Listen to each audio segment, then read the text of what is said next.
एकीकडे नीट पेपर फूट प्रकरणात आरसीसीचे संचालक शिवराज मोटेगावकर न्यायालयीन कोठडीत आहेत. दुसरीकडे आरसीसी मध्ये विद्यार्थ्यांच्या यशाचा उत्साह आणि जल्लोष पाहायला मिळालाय. नीट परीक्षेत डॉक्टर होण्यासाठी पात्र ठरणारे गुण मिळवलेल्या 500हून अधिक विद्यार्थ्यांचा तसंच 600 पेक्षा अधिक गुण मिळवलेल्या 36 गुणवंत विद्यार्थ्यांचा आरसीसीच्या वतीनं सत्कार करण्यात आलाय.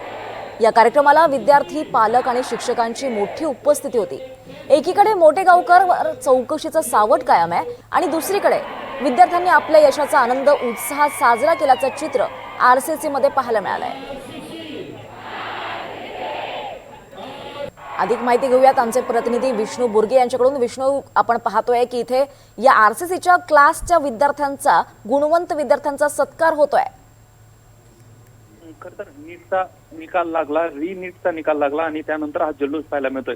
500 पेक्षा अधिक विद्यार्थी जे आहेत ते डॉक्टर होतील अशा पद्धतीचा निकाल लागलेला आहे. तर 36 विद्यार्थ्यांचे गुण हे 600 पेक्षा अधिकचे गुण मिळाल्याचा दावा देखील आरसीसी कडून करण्यात येतो आणि त्यानंतर हा जल्लोष पाहायला मिळतोय. कालपासूनच विद्यार्थ्यांमध्ये हा जल्लोष होता.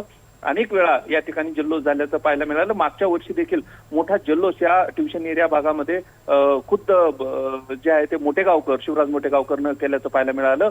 खरं तर आता या सगळ्याच्या चौकशीच्या भोवऱ्यामध्ये शिवराज मोटेगावकरला आता न्यायालयीन कोठडीत तो आहे. असं असताना देखील या ठिकाणी ज्यावेळेस निकाल लागला त्यानंतर सगळे निकाल हाती आले, एकत्र केले आणि त्यानंतर हा जल्लोष याचा कार्यक्रम त्या ठिकाणी पाहायला मिळाला. त्यानंतर मोठे प्रश्न या जल्लोषानंतर देखील उपस्थित होताना पाहायला मिळत आहेत. मात्र एकीकडे पुन्हा एकदा नीटचे निकाल हाती आल्यानंतर सीबीआयचं पथक लातूरमध्ये दाखल झालंय आणि त्यानंतर 2 दिवसापासून चौकशी देखील सुरू असल्याचं पाहायला मिळतंय. काल देखील झाडाझडती झाली. मात्र या पद्धतीचा जल्लोष आणि या मधून त्यांना नेमकं दाखवायचे काय असे एक ना अनेक प्रश्न उपस्थित झाल्याचं पाहायला मिळतंय. त्यामुळं येणाऱ्या काळामध्ये आणखीन आरसीसीचे क्लासेस आहेत ते पुन्हा एकदा सुरुवात झालेले आहेत. मागच्या काही काळामध्ये या ठिकाणी ऍडमिशन असतील किंवा यावर परिणाम झाल्याचं पाहायला मिळालं. मात्र पुन्हा नीटचे परीक्षा आणि त्यानंतरचा हा जल्लोष, त्यानंतर पुन्हा एकदा लातूरमध्ये ऍडमिशन आणि या सगळ्यांच्या प्रक्रिया पुन्हा सुरू झाल्याचं पाहायला मिळतंय. मात्र या जल्लोषामुळे एकीकडे आरसीसीचा संचालक हा